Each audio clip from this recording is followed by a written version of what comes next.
Letter to Heraclius, king of Constantinople, king of Roman Empire. Heraclius, the king of Constantinople, or the eastern part of the Roman Empire, was a Christian. Dihya bin Khalifa al-Kalbi has carried the letter of the Prophet to him.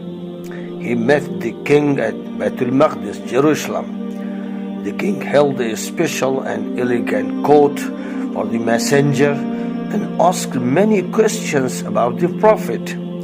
He then also considered it necessary to investigate the matter further. For that purpose, he asked his officials to present before him an Arab who was present in his country at that time. By chance, Abu Sufyan was in Syria at that time with a group of traders. He was taken to Baitul Maqdis and presented before the king. Caesar, the emperor of Roman Empire, told the associates of Abu Sufyan that he would ask some questions to Abu Sufyan, and that if he answered any question wrongly, they should tell him so.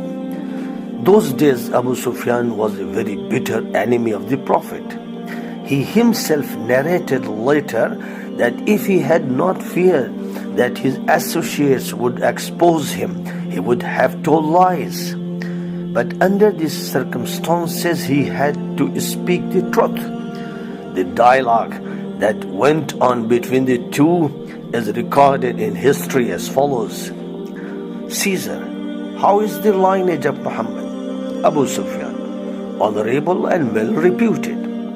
Caesar commented, it is true that a prophet comes from a noble family so that people do not shy away from following him. Caesar, did anyone else claim to be a prophet before him in Arabia? Abu Sufyan, no. Heraclius commented again, if it was so, I would have thought that he was simply imitating him. Heraclius, did he tell lies before? Was he ever accused of telling a lie? Abu Sufyan said, no.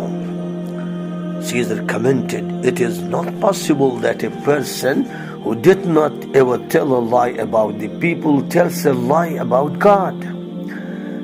Caesar said, had there been any ruler in his family? Abu Sufyan, no. Caesar commented, had this been the case, I would have thought that by claiming prophethood, he intends to acquire the lost glory of his forefathers. Heraclius, or there are more of the poor and the humble among his followers, or the chiefs and the strong? Abu Sufyan said, the poor and the humble. Heraclius commented, the initial followers of a prophet are usually the poor and the resourceless persons. Heraclius, are his followers increasing in number or decreasing? Abu Sufyan said, they are on the increase. Caesar commented, this is a sign of the true faith, that is, grows slowly and ultimately reaches its zenith. Caesar said, did any of his followers renege his religion? Abu Sufyan said, no. Heraclius commented, this is the effect of the sweetness of faith, that when it occupies one's heart and permeates one's soul, it does not leave him. Caesar, does he sometimes dishonor his covenant? Abu Sufyan, no.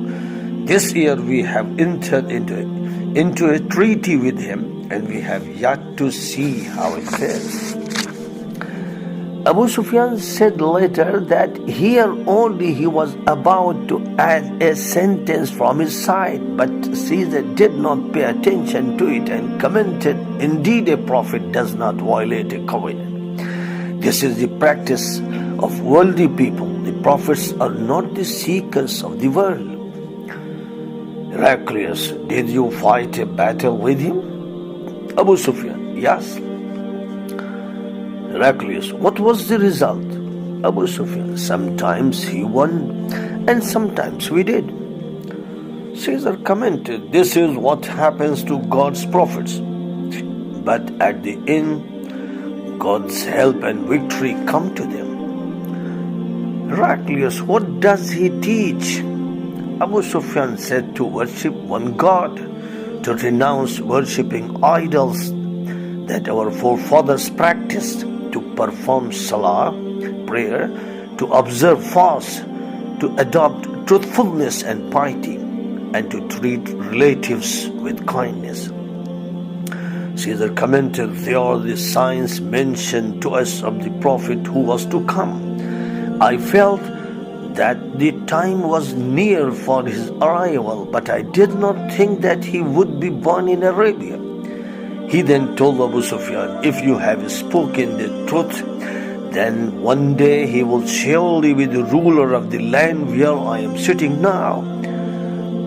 I wish I would have been able to meet him and serve him as a submissive follower." After this, the letter was read aloud in the court. The courtiers made noise at it to express their resentment. Abu Sufyan and his associates were then turned out of the court.